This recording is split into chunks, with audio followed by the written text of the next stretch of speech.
cut the grass, it always makes it grow. How comes I can only grow long hair from my nose? How comes I always cook far too much spaghetti? And why is no clever scientist ever interviewed a Yeti? How comes retail prices always end in 99? And how comes my computer doesn't work all the time? I don't know.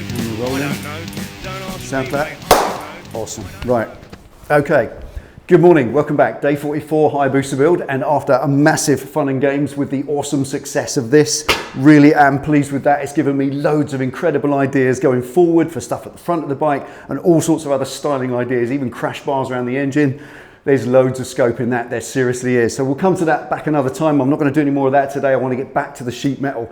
I really miss that. I love the English wheel. I love the planishing hammer. I'm going to get loads of fun and games with that today. I'm going to make the seat base. That's this section I'm going to sit on. I don't know if I'm going to get to make the back piece in here. I'm going to do them separately because the seat base needs rolling over the frame here. So I want it to just drop on. It's a compound curve, which is even more fun, challenging myself every time. It's got a curve forward, in, out, and then forward. And of course, it's got a curve round the back of the tank. This gap here at the moment, that's there purely so that the tank can lift up for servicing. But obviously the seat wants to go right up against the back of the tank. So this seat base is going to have to shoot over the front of that frame, fill out that gap, and still be strong enough to hold because it's only 1mm aluminium. Anyway, that's all problems and difficulties as I roll along, things to overcome, part of the fun and games. Today, I just want to get that seat base made and see how far I can get. So there we are. Wish me luck. Day 44, seat base.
Right, okay, now that went better than I expected. I didn't really know where I was going to go with this morning, but that's what you do with these things. If you've never done it before, I'm a novice with this fabrication, this kind of thing anyway. Never done it before to this level. So just make a start. is always the way, and then do the next step. And before you know it, you've kind of made a half decent result. Now, it's obviously knobbly and wobbly and all over the place at the moment, but it's there. It touches the frame all the way around, no rocking. There's a little bit of a dent in the center, which is cool because that's better than a bow, and I tried to flatten it out and it started oil canning. So it's either a dent inwards or a bow outwards, and the minute you sit on it, it's going to pop back in anyway, so that's fine. It just gives me a space for a bit more foam padding. Now, I'm not going to put much padding on this. I'm going to use that closed cell memory foam, so it's only going to be about 1 inch thick at the most. But sitting on it, just as a bare panel, it's remarkably comfortable. It truly is. I'm quite happy with that because it's quite wide and it kind of accommodates both cheeks quite happily. Anyway, there we are. That's it for now. Now this is going to be a game of 3 halves. That one already, and now this little piece. So that's next. I'm going to cut that piece out and then scratch my head and see how I can join the 3 together, because I want this to be one panel that drops on. Done. And then a couple of bolts to secure it. Whether that happens or not remains to be seen. So wish me luck. Let's cut this little piece and get the blowtorch out.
Right, there we go.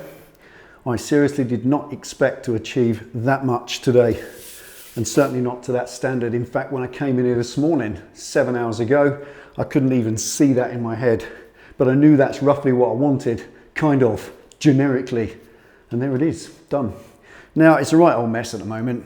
It's still got to have fasteners sorted out, somewhere fixing it. It's not finished. I've got to do some more of the soldering, brazing on it yet, because my old Tamar blowtorch has finally given up the ghost. It's got a blockage somewhere in it. It's not letting the propane out of the tins. I've got 2 tins of propane there, but it's not getting hot enough anymore to finish off. So I've got a couple of little filler areas to do, and you can use that as a metal filler, but it's done. I just wanted it constructed into one piece, and that's done. So I'm going to buy myself yet more. I've got a splash out for, but that's what it's about. I'll get myself a proper map gas torch. Finally, bite the bullet and get one, and I'll definitely be able to do that a lot quicker. One thing with this, when you're heating it and welding this stuff, when it's big sheet metal, aluminium is a heat sink, a very effective heat sink. It sends heat everywhere, it wicks it off wherever it can. And this, as soon as you start heating it, it just keeps bleeding that heat away. The whole panel heats up, even if you're locally on there, and it heats up right round here in a matter of seconds. It's just pulling that heat away. So you need quite a lot. But the good thing is, I had this fear, this concern that welding a large area, soldering, brazing, keep getting corrected on it, but joining a large area at once, when this stuff goes liquid, I'm worried that if you're still doing it around here, it'll just fall apart because none of it's been allowed to cool. But it seems that as soon as it cools, it's 730 degrees is when that weld material flows. But go to 700, just drop 20 or 30 degrees and it sets solid and it bonds. So as long as you're moving on to the next part of the seam, it will stay joined, and that is the result. There's the proof. So something that I feared, proven not to be the case. Very happy with that, because now this gives me enormous potential to make the bodywork for the front like this. Oh my goodness, am I going to have fun with that. Anyway, that's it today. I'm going to go and have a pint and celebrate that, because I am so impressed with what I've achieved. Is that a lack of confidence in myself? No, I don't think so. I think sometimes you need to stand back, have a little fear for something, a little healthy respect. Can I even achieve that? And it's one step after another. Do that bit, keep going, and at the end of the day, you've achieved something immense. And you can do the same. So there we are, 1 seat pan, half done. Next one, I'm going to do a little bit of finishing work on it, get these little joints and gaps filled in, trim it up and put some fasteners in so I can actually fix it to the bike, and then that's my tail panel done. Can move on to some stuff on the front, make a little frame. Start thinking about the front fairing. But that's it today. Thank you for watching. That was 44. Take it easy, ride safe, and I'll see you next time.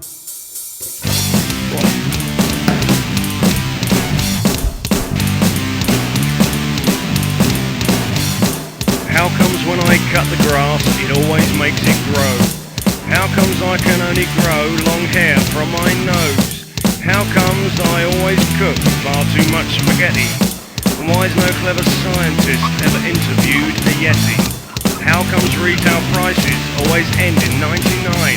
And how comes my computer doesn't work all the time? I don't know, don't ask me mate, I don't know.